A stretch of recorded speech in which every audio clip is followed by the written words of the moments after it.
Dear students, today we are going to discuss about the memory concept.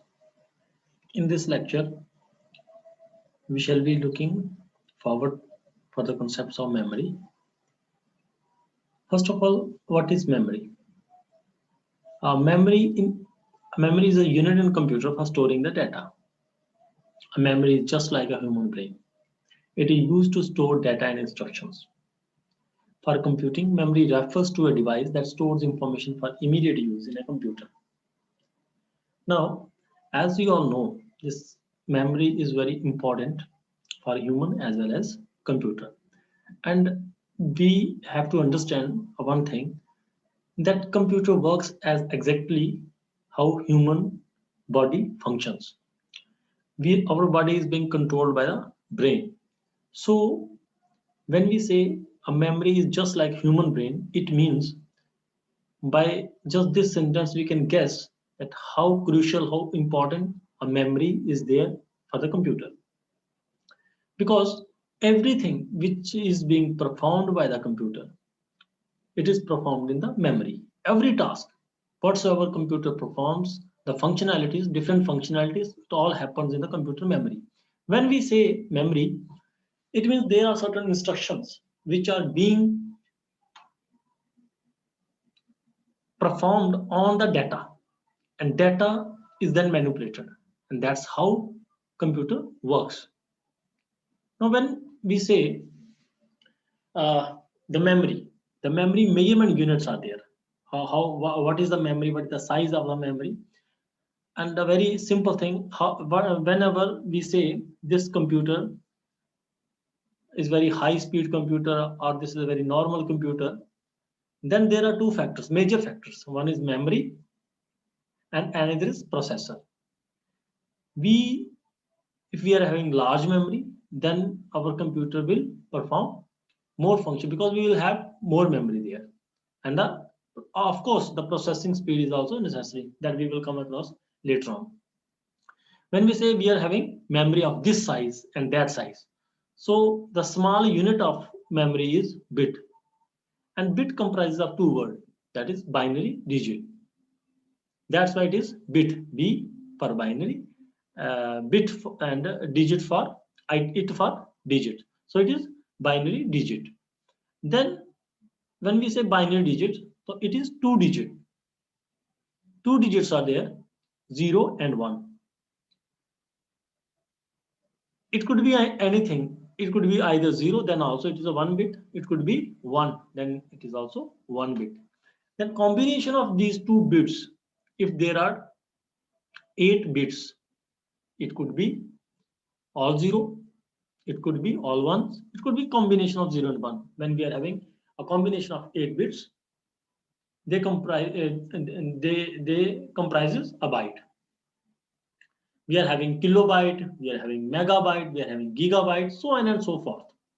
So let us see, there are different names for different sizes of memory. We are having a kilo. Kilo in computer science means 2 raised to power 10, and it comes out to 1024. It means when we say kilobyte,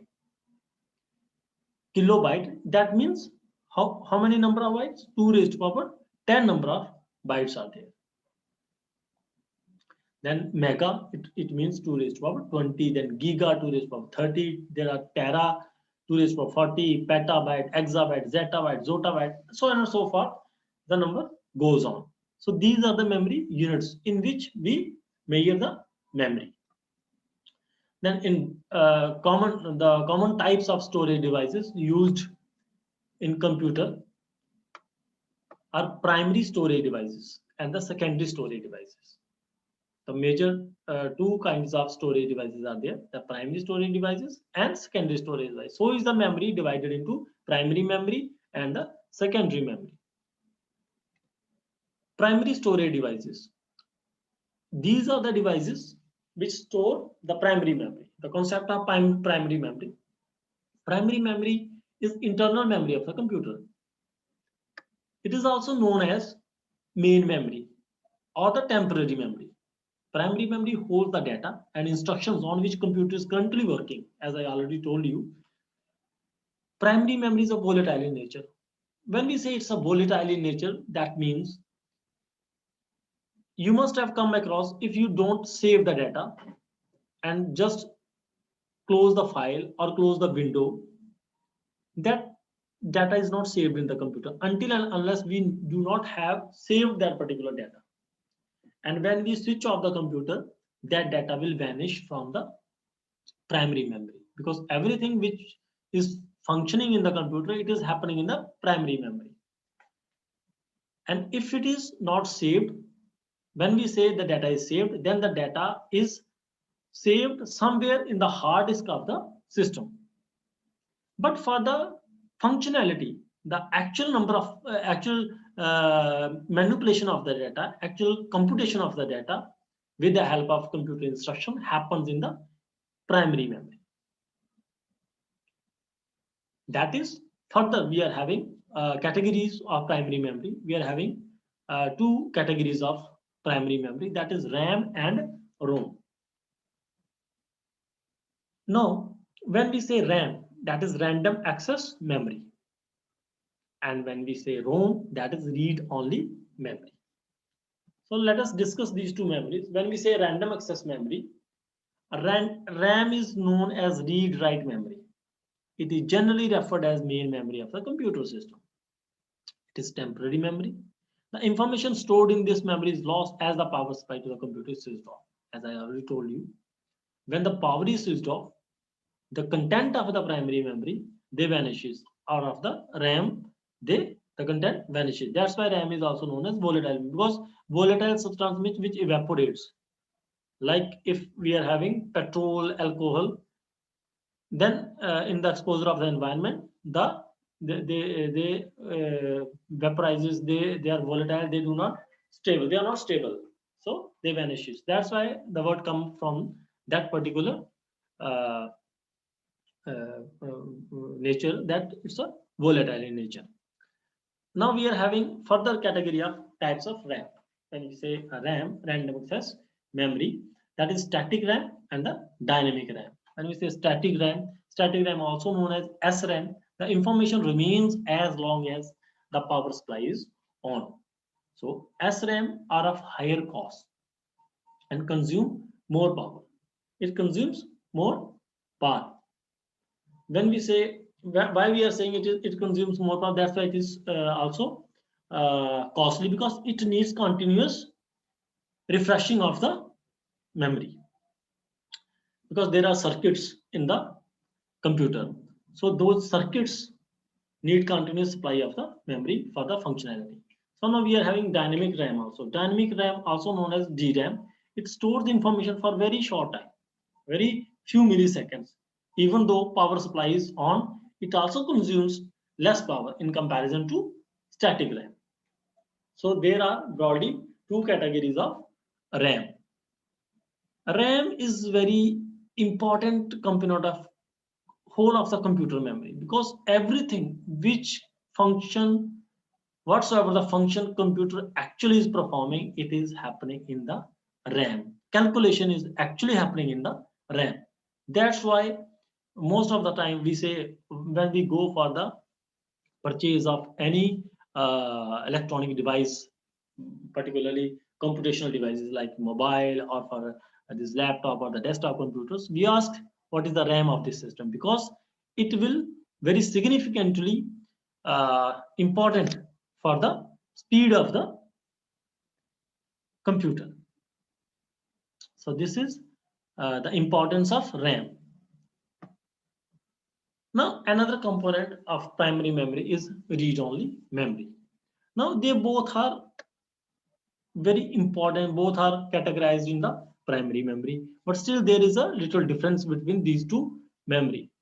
A ROM is constructed from hardwired logic encoded in the silicon itself, much the way processor is. It is designed to perform a specific function and cannot be changed. This is very important. It is a permanent memory which holds data and instructions for start of the computer. Now, when you must have given a thought over one thing, that whenever we switch on or power on the computer system, how does it start at the very beginning? Because It is not a human being, it's a machine, and machine has to function. But have you ever given a thought that how in the very beginning the things will get started? It starts because we are having a program permanently stored in the room. So bootstrap loader is there. When we power on this system, that bootstrap loaders brings the operating system from the hard disk to the primary memory. Because I already told you everything which computer performs, it performs in the main memory. So in the very beginning, that program which is stored on the ROM, that small program goes and brings, with the help of the instructions, brings the operating system into the primary memory, and thereafter computer starts functioning. So this is very important component of memory also, that is ROM. Now further, ROM is also having different types. First of all, it is PROM, that is programmable read-only memory. PROM chip is a programmable ROM. It is PROM chip to write data once and read many. So you see, at the time of manufacturing, the manufacturers program the data, and once the data is written on the chip, it is, you can write only once, but it can be read many times. When I say read many times, you have programmed the data, thereafter you can use it many times. It can only be written or programmed by a special device, PROM programmer. PROM programmer is there, and it is written at the time of manufacturing. It uses high voltage to permanently destroy or create internal links within the chip. You can destroy these, but they will be destroyed under specialized conditions, and they will be permanently deleted. It is similar like a CD-ROM. Decoder works by letting you burn program onto blank ones and then letting you read from them many times. You must have heard about, there are CDs, CD-ROM is there. You put that CD and then you burn certain contents over that. And then once the contents are burned, they are written on that disk, they are permanently there. And then you can many times you can play that CD and you can see the contents. Then another type is there, that is EEPROM, that is erasable programmable read only memory. Now this EEPROM chip can be programmed time and again by erasing the information stored in it. Information stored in EEPROM, exposing the chip for some time, ultraviolet light, and then rewritten with a process that again requires application of higher than usual voltage. A little glass window is installed on top of the ROM package, through which you can actually see the chip that holds the memory. Ultraviolet light of special frequency can be shined through this window for a specific period of time that erases the EEPROM and allows it to be reprogrammed again.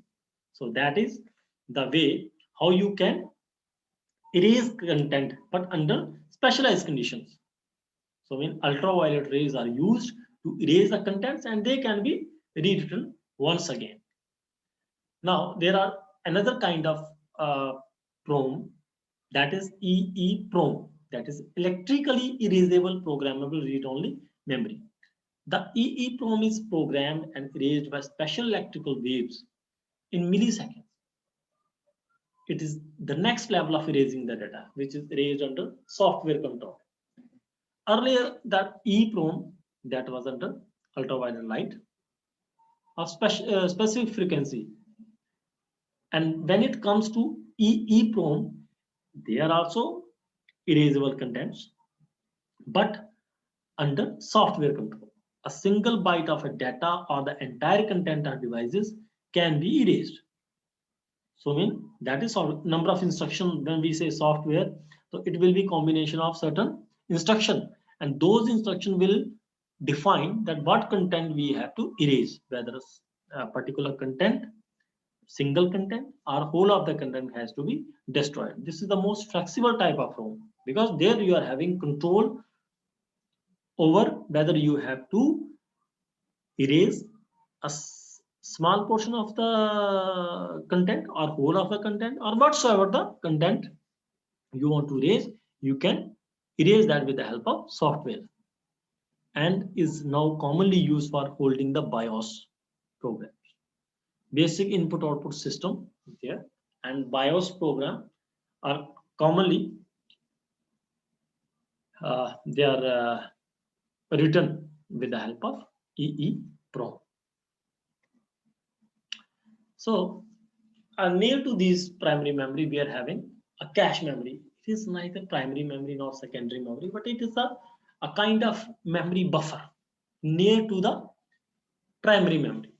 Because if you want to see certain content in the primary memory, if they are not there, now this cache memory acts as a buffer. Sometimes memory may be full, they may be not having space. Those content could be there in the cache memory. So let us see. A cache memory is a small buffer located between the processor and the main memory system. It is pronounced as cache. Cache memory is used to fast the pace of the flow of instructions and data into the central processing unit from the main memory. If you go by the block diagram of the computer, then there is always a to and fro between the memory and the processor. And when the processor is instructing or it is calculating certain things, sometimes the intermediate results have to be stored somewhere. Sometimes they may be used for in future, and those contents may be there lying in the cache memory. And when processor goes to see the content, first it's see in the cache memory. If they are there, it is hit. If they are not, it's missed. So cache is a high-speed access area that can either be reserved section of main memory or a storage device. As the microprocessor processes the data, it looks first in the cache memory. As I already told you, it looks first into the cache memory, and if it finds the data there, it does not have to go to the search and search for the data in bigger and slow storages. It has found that data there in the cache, takes that data, and it's fine with that. Then perform the next calculations. So these are the concepts of primary memory. First of all, I would say, because primary memory is a very crucial, important component of the computer system. Because memory is very important, very important. Why I'm saying, why I'm focusing and stressing upon, it's very important because everything whatsoever we calculate there in the main memory. When we calculate everything there in the main memory, so it is very important to understand how we can use that memory efficiently, and there are a number of factors. So this memory concept of the primary memory is important in this context. When we say it is the memory which, because it will qualify that what kind of uh, system we are having. If you are having a very fast memory, it will perform the calculation very fast. Thank you.